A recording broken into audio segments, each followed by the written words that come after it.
Buenos días, tardes o noches, nuestras queridísimas y queridísimos oyentes.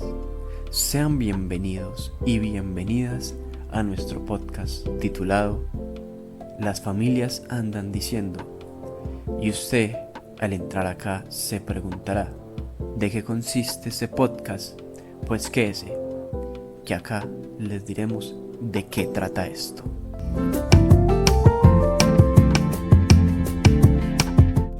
Imagínense pues que en medio de una tertulia, tres compañeras y yo estamos conversando sobre la infancia, de cómo éramos de niños, de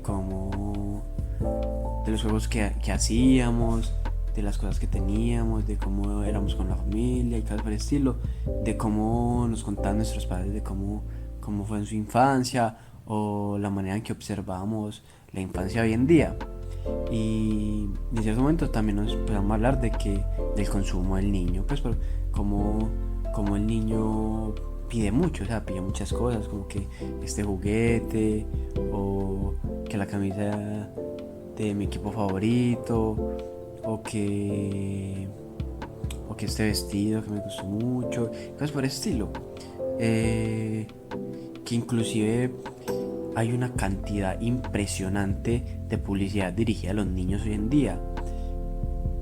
Pero no solamente nos pusimos a pensar en eso, también estamos justamente analizando de que hay demandas de los niños que son obligatorias, de que es la alimentación, de que es el aseo, de que es la vestimenta del diario y así. Y entonces como pues que el niño demanda mucho tiempo y dinero, y pues que esto debe ser un cambio completamente rotundo para los padres. Entonces nos hacíamos la pregunta: ¿cómo será que la demanda de los niños cambie justamente las dinámicas familiares? O sea, ¿qué pasará con la llegada de un niño?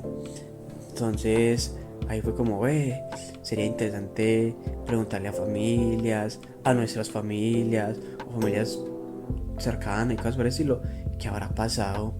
Pero pues no me parece necesario que solamente escuchen mi voz. Entonces no sé si alguna de ustedes tres quisiera comentar. Valeria, por ejemplo, ¿tú qué opinas pues de lo que yo he venido hablando? O pues ¿a qué más le agregarías a esto? Así es, Andrés. Imagínate que en esas conversaciones que tú mencionas, yo recuerdo que abordábamos el tema sobre los niños como sujetos de consumo, ¿cierto? Y que tú dices, ya cada vez hay más publicidad solo dirigida a los niños. Entonces nos surgía incluso la pregunta, no sé si recuerdan, acerca de, bueno, y cómo saber qué publicidad hacer para niños, ¿cierto? Y mencionábamos que en esas conversaciones de las personas, de los niños en la calle, de esos intereses que ellos manifiestan, de ahí se puede hacer un montón de publicidad, un montón de marketing, si se quiere llamar así, y que eso va generando también en los niños entonces la necesidad de consumo y les va generando unos nuevos intereses, y que el público infantil termina siendo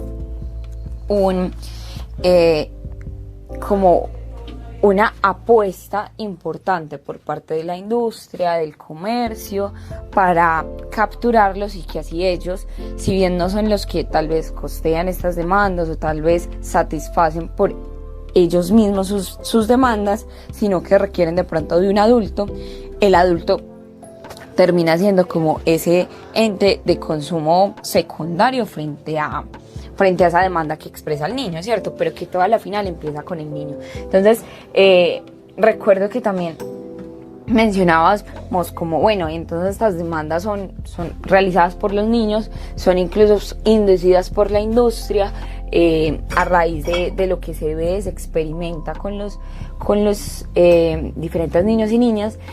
Pero ¿qué pasa? Como tú bien nos mencionas, ¿qué pasa en la infancia, cierto?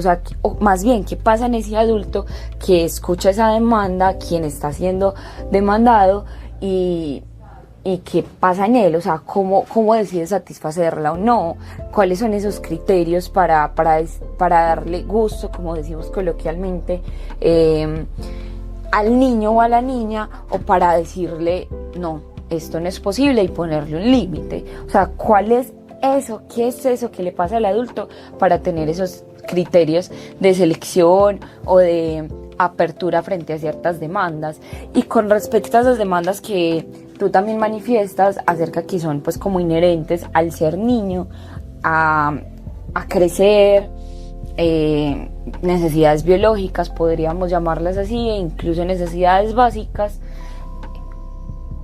pues cómo cambia o cómo permea esto el ambiente familiar, de una familia incluso que tal vez planeó el tenerlo y que tenía todo dispuesto para satisfacerse esas demandas, que se había informado, o de aquellas familias incluso que ni siquiera pues se habían pensado acerca de las demandas que iban a empezar como a satisfacer en los niños o a entregar, a donar, y que los coge por sorpresas. Eso nos causó mucha curiosidad y a partir de eso las preguntas y las conversaciones con las familias que nos dan una apertura y un contexto mayor sobre su experiencia y sobre estos criterios que tienen para satisfacer o no estas necesidades de acuerdo a la llegada de los niños a sus familias, como un recién llegado, que lo menciona Philippe Miriot, un autor que habla de esa llegada del niño como algo nuevo y como alguien que necesita de un otro llamado adulto para que acompañe esa llegada. Sí, vale, muy de acuerdo con lo que vos comentás, muy acertado eso que has mencionado. Muchas gracias. No sé si alguna de las otras dos, Gerald, por ejemplo, ¿qué opinas de lo que he dicho yo, de lo que he dicho Vale? ¿Qué más podrías agregar a esto? Muy cierto lo que ambos mencionan, y más acerca de cómo cambian todas esas estructuras familiares en cuanto a la economía, las funciones de cada miembro en el recibimiento de ese recién llegado a la familia. Y algo que pensaba mientras ustedes hablaban es la influencia que tienen los medios a la hora de ser como los principales atractivos en las necesidades que les surgen a los niños. Y lo pensaba porque tienen muy buena estrategia las marcas. Por ejemplo, tú vas a un centro comercial y ves que la gran mayoría de marcas infantiles tienen su atrayente para que los niños de alguna manera obliguen a los papás a ingresar a esa tienda. Por ejemplo, que los globos, las crispetas, incluso he visto algunos que tienen una zona de juegos para que ellos puedan disfrutar mientras los papás hacen el gasto. Por otro lado, pues también está el papel que cumplen los otros niños cercanos, cuando llevan algo nuevo a las escuelas y ya de repente el niño se antoja y lo vuelve algo necesario y vital para su día a día. Entonces es todo eso, sumando a lo que ya pues mencionaban de cómo las familias saben controlar estas situaciones y cómo le hacen ver a los niños que eso que quieren no es tan vital como un alimento, algún medicamento, entre otros. Yo creo que es algo que he pensado bastante, y más pues con lo que ustedes mencionaban. Sí, en efecto, ayer todo lo que mencionabas. Ya para finalizar, Laura, ¿tú qué tendrías para decirnos, para ya como de manera para concluir esto, este capítulo introductorio?